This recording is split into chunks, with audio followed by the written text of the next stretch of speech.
Nous sommes en 1547. François Ier vient de mourir. Chambord est inachevé. Le donjon et l'aile royale sont terminés, mais l'aile de la chapelle et l'enceinte restent en chantier. Ce château, voulu par le roi dès les premières années de son règne, est un chef-d'œuvre célébré par tous ceux qui ont eu le privilège de le visiter. Pourtant, il présente de curieuses anomalies. Observons les façades du donjon.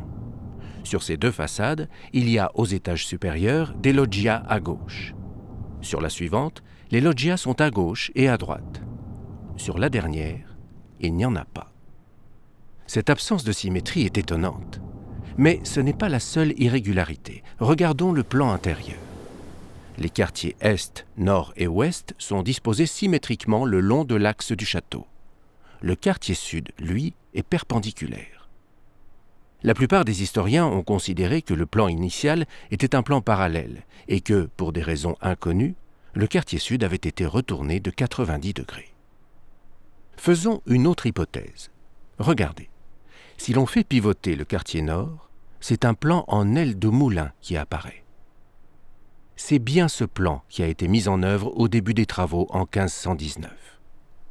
C'est plus tard, en cours de construction, que la décision de raccorder une enceinte au donjon a conduit à faire pivoter le quartier nord de 90 degrés pour qu'une loggia donne accès à l'aile orientale.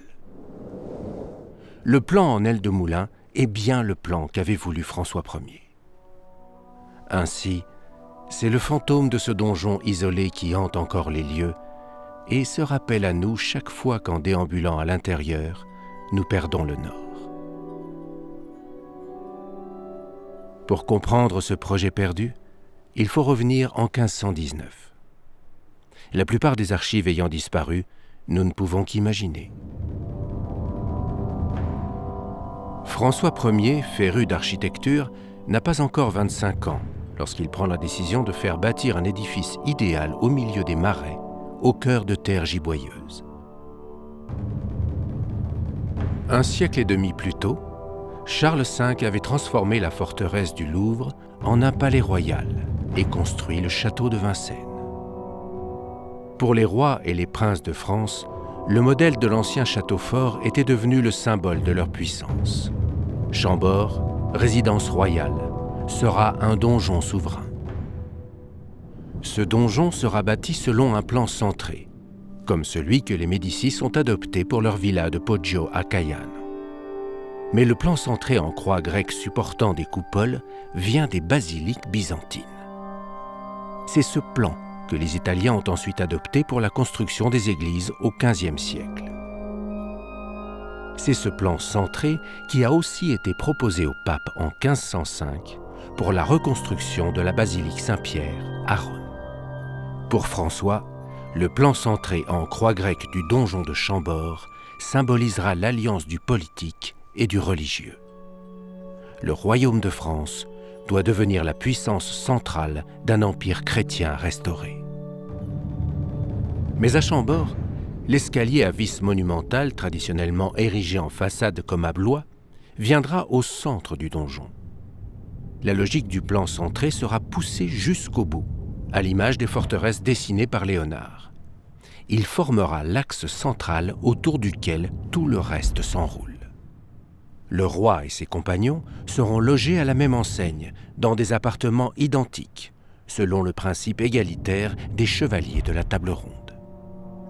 Comme la Jérusalem céleste de l'Apocalypse, Chambord n'aura pas de façade principale, mais 4 façades d'égale dignité, percées chacune de 3 portes, donnant chacune sur l'une des 4 parties du monde, et 4 tours d'angle tournées vers les 4 points cardinaux.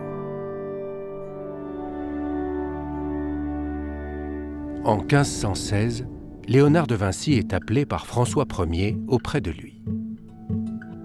Il a longtemps étudié les machines à vis. Il s'est évertué à en imaginer une capable de produire le mouvement perpétuel.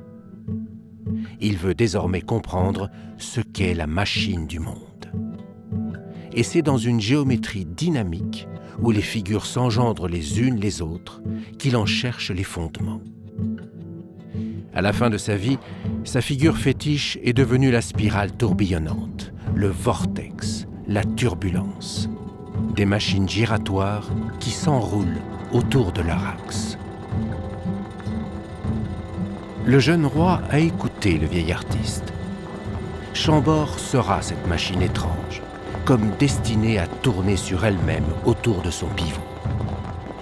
Et l'axe vertical qui monte de la Terre jusqu'au ciel, cette double vis qui de son noyau engendre une nouvelle vis plus étroite et plus haute, ce sera l'axe de la monarchie, autour duquel tout s'enroule et tout gravite. Il sera coiffé d'une lanterne en forme de couronne impériale, surmontée de la fleur de lys. Le château donjon figurera le royaume planté au milieu du jardin de France, à l'ombilic du monde, ouvert sur les 4 parties de la terre, au centre d'un empire imaginaire.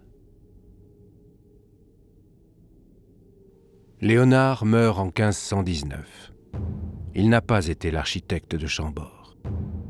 Mais il se peut que la forme perdue que devait avoir le donjon, cette utopie première, vienne des spéculations du vieil artiste sur la dynamique du monde.